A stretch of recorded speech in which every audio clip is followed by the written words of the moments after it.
Hi friends, তো আজকে হলো বৃহস্পতিবার। তো বৃহস্পতিবারে কী মেনু হয়েছে চলো তোমাদের সঙ্গে শেয়ার করি।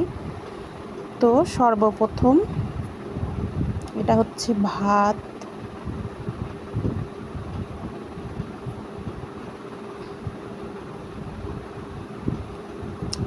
এখানে হচ্ছে আলু কলা দিয়ে ইলিশ মাছের ঝোল,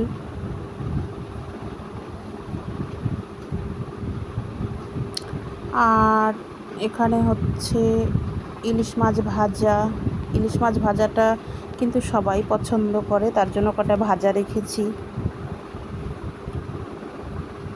আর এখানে হচ্ছে আলু দিয়ে পটলের লতি দিয়ে ভাজা, পেঁয়াজ দিয়ে। পটলের লতিটা একটু তেতো হয়, ভাপ দিয়ে ফেলে দিতে হয়। আর এখানে আছে হচ্ছে ইলিশ মাছের তেল, ইলিশ মাছের তেল। আর এখানে হচ্ছে ইলিশ মাছের ভাপা। তিনটে করেছি কারণ সবাই খায় না, বাবা মা এসছে তো ওরা ইলিশ মাছ কাঁচাটা পছন্দ করে না, তিনটে করেছি।